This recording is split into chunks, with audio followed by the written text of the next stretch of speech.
Hi, Jessica Pilka here, talking today about book chats. As you know, a book chat is a highly engaging introduction to either a story that you're going to read to your students or a way to really try to hook your readers into reading a book independently that will be part of your classroom library or part of the school library. So today I'm here just to show you a couple different ways that a book chat, can be done. There really isn't a right or wrong. It's all about getting the kids to be so excited about the story that you have them eating out of your hand, whether because you're going to read the story to them or because they are going to want to read that story independently. So the first book chat that I'm going to show you today would be one that I would do with my kindergarten students to help build that excitement for a specific author. And the author in this case is Kathryn Otashi. I would use this book chat to introduce the third book in the series. And this is what it might sound like. Boys and girls, I have such exciting news for you. You all know that we've been reading some books by Kathryn Otashi.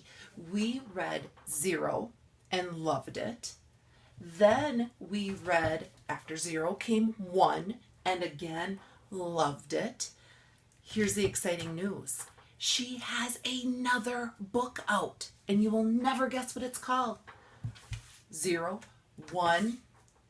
Some of you guessed. This one is called Two. So as we start reading today, I want you to think about how Kathryn Otashi writes her stories and how she uses that main character that has so far been a number in all of the books that she has read. Let's see if she continued writing book number 2 in that same way. So that would be an introduction to a series, to an author of books that you want to introduce to your students. Another type of book chat is where you take over the voice of one of the characters. And so I'm going to show you what that may sound like. This book is called Rude Cakes, and it is by Robot Watkins. And it may sound like this. I hate dots.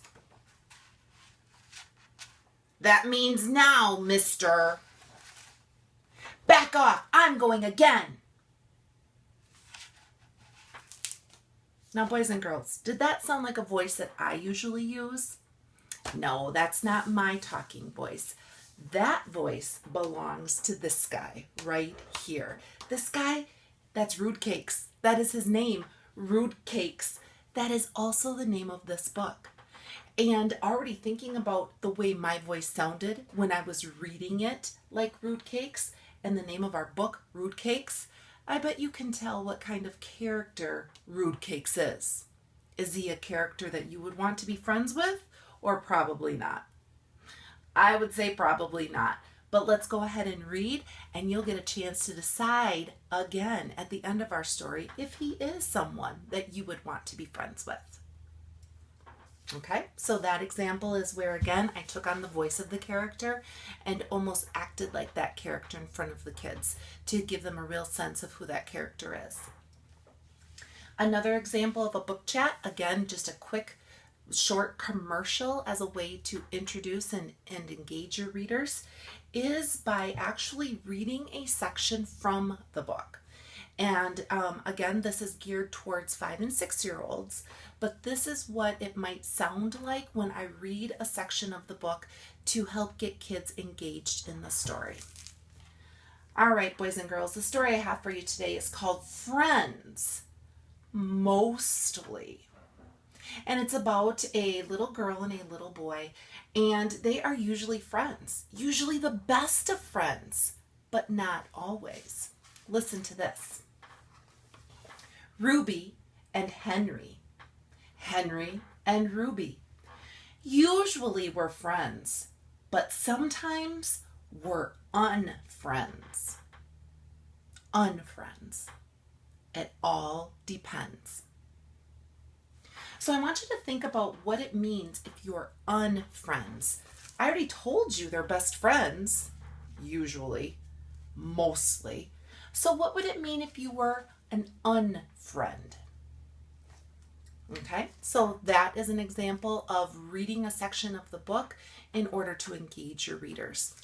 And the last one I have here for you is one you can use other pieces of media in order to engage your readers. So it might look and sound something like this.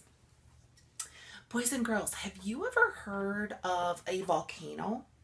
Have you ever seen a volcano before? What do you know about volcanoes? Turn and talk and tell your friend what you know about volcanoes. All right, come back to the group. Now I want you to watch this video. I want you to look and see what you now are thinking about when it comes to volcanoes.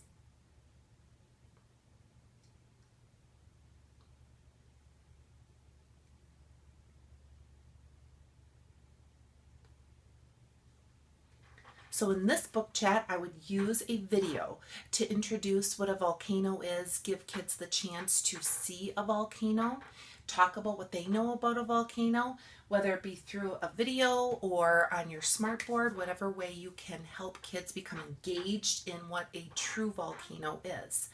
After we had some work around what a volcano is, some characteristics of a volcano, then I would introduce my story. So boys and girls, today I have a story for you, and it's about a volcano. Yes, it's about a volcano. We all love volcanoes.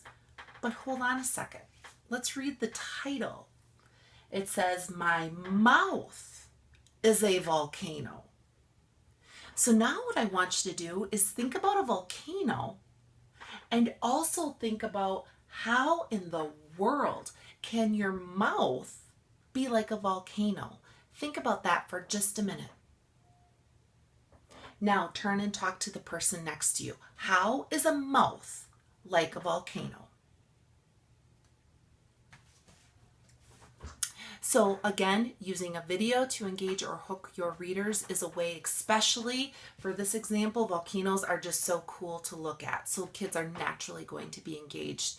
But using a video clip or even another piece of information through maybe a magazine article or something graphic in order to give kids more information to build that background information before reading the story.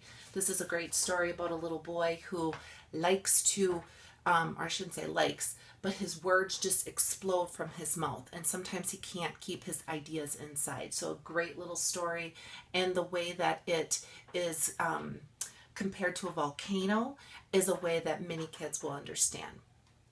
So anyway, those are just a couple book chats that I wanted to share with you today. Again, they're not perfect, but really the more excited you are about a story or a book, the more excited your students will be. And anything we can do to hook them as readers is really, as our job as teachers, is what we do. Thanks so much. Have a good day.